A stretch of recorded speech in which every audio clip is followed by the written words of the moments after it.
Good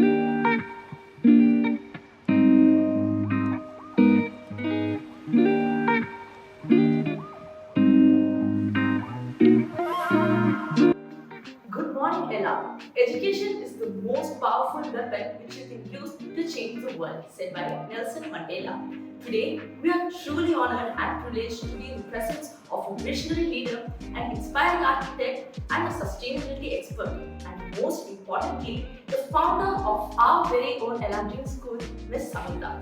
She's an accomplished architect who graduated from Anna University and pursued management at Great Lakes Institute of Management. She is the managing director of Elaborate Buildings and Infrastructure Consultants and has over 16 years of experience in sustainability, working with organizations like Infosys, Microsoft, and ITC. She is also the recipient of the Telangana State Energy Conservation Award for her contributions to sustainable development. Most importantly, she is the visionary behind Ella Green School, inspiring and guiding us to become responsible future leaders. Ella Green is not just a campus. It is a dream once imagined by her, and today we are living proof of that dream. We are truly in her vision. Ma'am, thank you for being here and inspiring us with your journey. Beyond all these achievements, we know her as our mentor, our guide, and the visionary who created Ella Green School with a mission to nurture future-ready, responsible, and confident learners.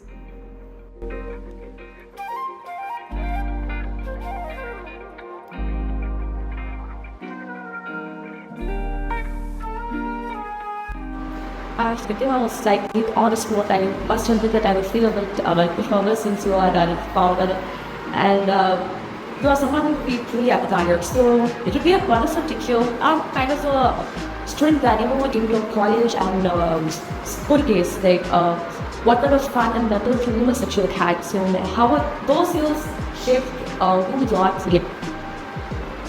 Honestly, I must say that whatever I learned in school, it has been a joy. Is what you end up in the without realizing is what you end up practicing in life. We were taught to respect others. It's not one, it was never a subject knowledge that we did. It was always about the values, the principles, the skills that we learned, which is very pronounced that we are now even in the today with all this digital transformation and when knowledge is easily available to us. Our focus is on this thing. But earlier on, even in the studying, I met to be fortunate of learning a very good school at the university. Our pictures start to end on unusual life. And it is taught by animals, by people who believe in instilling very respectful values. And I think today, if there's somebody older than me, I can get us, I can understand. I think these things teach us how to respect individual community or agree to disagree. Very important as they move forward in life. The more you grow higher in any organization, this is what we help you relate with the family control of the person. As students of the Legends era, we often be confused while choosing our career paths and streams. Back then, we just had few paths like engineering, medicine, business, but now we are exposed to numerous opportunities at least. We would like to know how did you choose this career path and can you share some guidance how would you choose that? I didn't that there is, you can say that about it with drawback or advantage for the as much to finish what you go. It's actually a little bit daunting when you have so many career paths, you have so many options before you like me.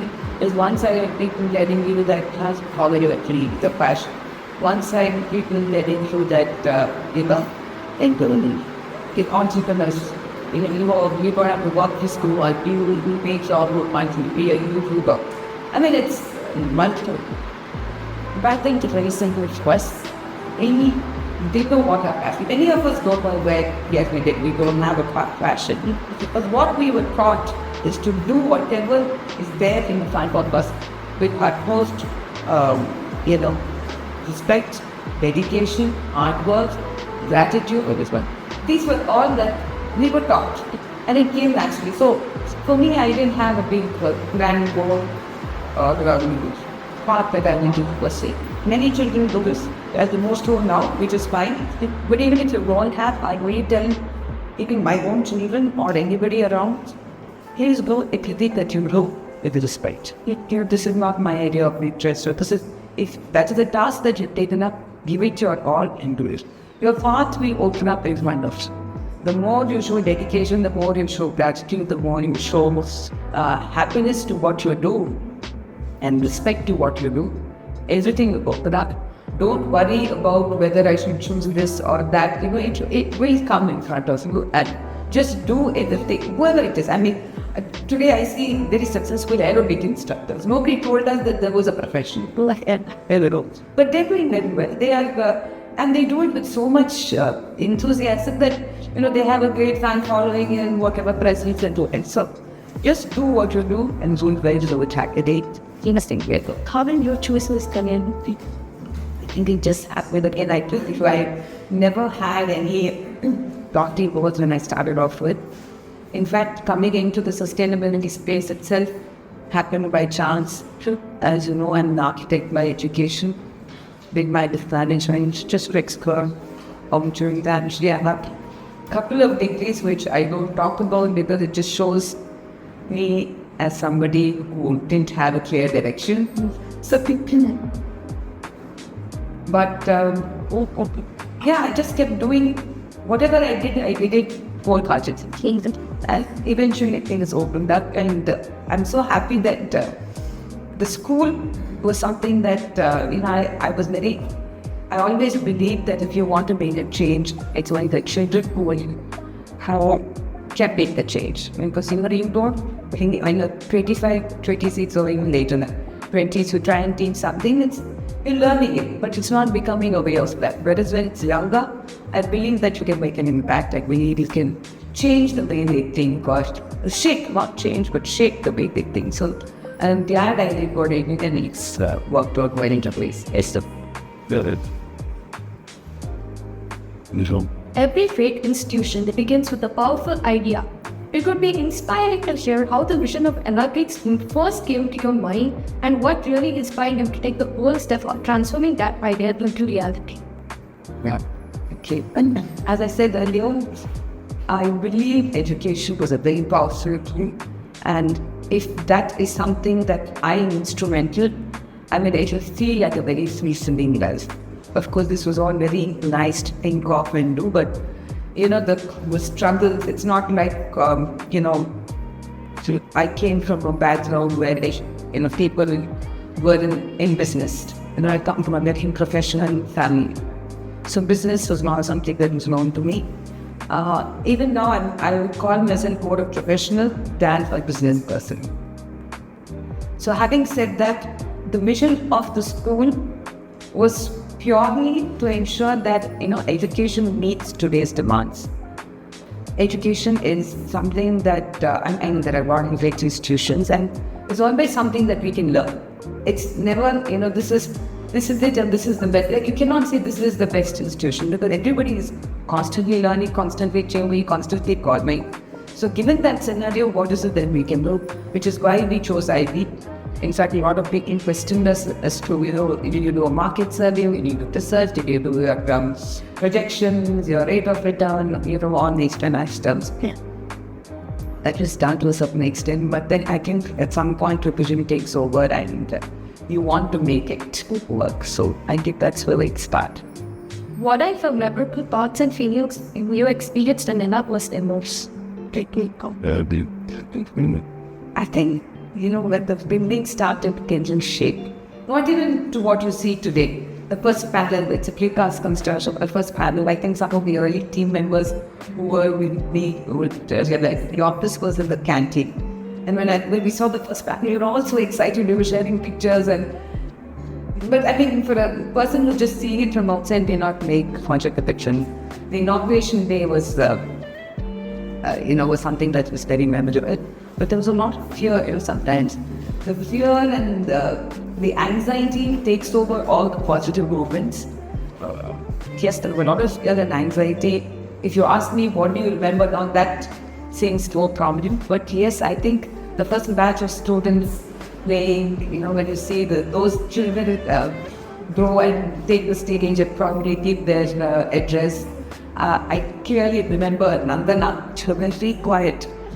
The initial years, of course, everybody involved, but, when she came up and spoke, she did some interview, but was so happy. It just gives you a sense of fulfillment, a sense of pride that, you have been, in some small way, instrumental. There are various boards that I club, especially in India, we have a lot. Why IB? Choosing IB curriculum, especially at a time when it was not fully established and it was a very courageous and original decision. What inspired you to choose IB and how did you navigate the challenges and uncertainties that came into choosing something beyond the career? So, as well, we did have this as we. I said it was not an option. CMS, Cambridge, and IB were the three that I was very keen on. And of course, we did have consultants and people we took opinion from, and everybody in CBC and stuff. But I'm an IB person to myself, or was an IB girl myself, and I honestly believed that, the inquiry-based approach was very crucial in the early levels. I believe that children had to think, the children had to ask questions, it had to be encouraged. Why, it's a question of, I won't say it's not, in CBSE schools also can do that. But I wanted it to become the way of life, the way of teaching. So only if it is motivating by a larger framework, a more structured program, I thought we'll be able to implement what we think. It's easier because, having a vision is very easy. But trying to execute it and trying to align the entire team. Today we are about 100+ staff. How do we get them to think what you are thinking? So I think that way IB was I believe that IB was the best one. And I still don't have any regrets about taking that path. But it was difficult, yes, we had to. The community was not even aware of what the curriculum was. And I'm very thankful to larger institutions like Shiknara and, other big schemes that have started IB, because now at least everybody is aware of what IB is and the opportunities that lie ahead of us. So, for me, there was no doubt of believing that IB was the right way. Yes, I can remember one incident where we were talking to one consultant. She got up and said, this won't work. She just got up and left, saying this won't work. And yes, she made the interview to us again, and she was appreciative of the fact that that I took the plunge and we may not be the best, but we've come a long way. So that way, I think we have made a big step in a deep one. Thank you, Wings. When COVID-19 hit, schools worldwide faced many difficulties. How did you manage the situation and what challenges did you personally face during the time? What motivated you to stay strong and continue? Oh yes, I think all of us face challenges, whether it was a school or anybody, any business person, a child, everybody faced challenges. And I think the only strength that kept going was the team that said, we make it work. Let's switch to online mode. Everybody, the admin staff, we were a much smaller team then. But the kind of course, teaching is not as effective as it should be, but given the limitations, team kept very motivated, kept supported. They said, we can just banking app. We have it under control, and I think we did a fantastic job, given the limitations. Unfortunately, no bad time lasts forever, so we are back in form. I think it's a resilience. That's what I keep telling everybody, you just have to be patient, try and, I don't support a big, successful entrepreneur speak, and everybody talk about how you can hold on to your favorite times. Could be their mom, it could be, and they talk about that, and it's very encouraging when you hear people who've gone through that phase. We just feel like that's the end, that's rock bottom, but then the history writes that. I think that's the end. That's me. Very certain. Whatever. One, Ella school started growing with a small number of children, but now it's grown to a much more wider and a big community. How did you feel about this incredible growth? Yes, we started with a handful. I from the single digit ample in the first year. And today we are at the plus. I still think it's what I still need to be much larger. And it's very rarely I look back and say, oh my God, we've done so much. It's always there's so much more to do. For me, it's never looking back. Okay, I'm happy where we've come so far, but I still feel there's a lot more that we need to do, grow, achieve, and strength in numbers and in values, team, and it. So what has been your progress knowing as an outlet? As I say, every child, the patron of one. Not necessarily winning a certificate or, understanding of concept or, dealing this experience. Anything. A child feeling happy, the child is feeling that he has learned something, he has given something, contributed something, makes me feel extremely happy, makes me feel proud. So it's not just one incident, it's not, number of admissions, or it's not numbers. It's about how each child feels satisfied, and that gives me a lot of, as much as it may sound a little cliche, but trust me, that's a moment of pride each and every time, each and every student. Well, thank you so much for establishing this wonderful institute and for providing us with opportunities where we feeling trusted and guided and encouraged to explore. It truly means a lot to us as the Ella Chronicles team. We are deeply honored and valued and this meaningful connection which the school has placed us in. And we are very grateful for that. So, as Ella Chronicles, our student newsletter is a platform where students express their ideas and creativity. Do you have any suggestions or message you would like to share with the team? And it's a great initiative, and really happy to see students take up ownership, and that's what everything is about, right? We take up, of course, there are teachers that take and guide you. So I would really want to make sure it's not just about this team carries on work, but to inspire others to be able to document. It could do anything, but to share your knowledge, share your experiences with everybody. And my sincere request to each one of you here is, let it not be something that only this batch does. Let it inspire, try and handhold, teach your learners, teach people, and make sure that this is a wonderful exercise. If there is support you need from me, always there. So, all the best to each and every one of you. Thank you so much. What is your vision for Ella School in the next 10 years? 10 years is the best we found time. Let me say, 1 to 2 years, because 10 years people don't know what's going to happen. I really want to take this up while we travel, Tish. I do understand we have a lot of setbacks in terms of location, where we are situated, the distance, and all of that. Despite all of this, I really want to still work. Speak volumes, and that can happen only when new students shine.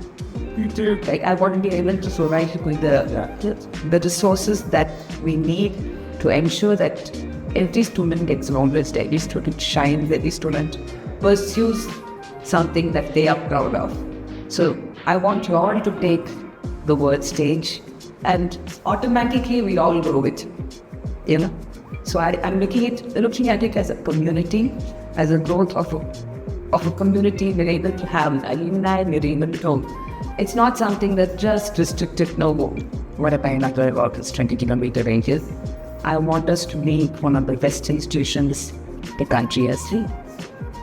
That's for the next 2 to 3 years, and I hope I'm able to, guide the institution in today. So what kind of message would you like to share with the Ella students? Please respect your environment, your community, your input.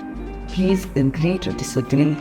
Please respect differences of opinion. Today, I believe we're seeing so much of unnecessary discord just because of beliefs, of each one's individual beliefs, trying to impose each one's individual beliefs on each other. Please respect. I think respect and gratitude, these are two words that you have to carry with you in the rest of your life. Hard work and dedication. If you have this is your mantra for success, happiness, peace, joy, and for the world. If each one of you carry this, I think the world is a wonderful place as an equal. When just like you said that this place is far away from the world, so how did you choose this distant place, this domination? Okay, there's not much of a choice. You had to cite it as so, that was one of the major reasons. The other thing is I always wanted where there's a school where children are there, they're meant to be outdoors. They're meant to have access to the outside environment. Cities are increasingly becoming more and more congested, not more with things. So I thought this would be an ideal place for, and it is growing incubated. Today, when we started about 8 years ago, it was completely bad and there's nothing around us. Today we've grown, there's access roads, things that come up. So I think it was a good decision. Yes. And what I was anyways. Every time we sit for lunch and obviously it's really good. It's really good the tree weather is. So on behalf of all students and the entire Chronicles team, I would like to express our heartfelt gratitude to you. Your vision, courage, dedication, and you continue to inspire us every day. And then thank you so much for your time, your insights, and your inspiring journey. So it's truly an honor to be part of all this as an alum, as a learner. Thank you so much. Thank you for giving us.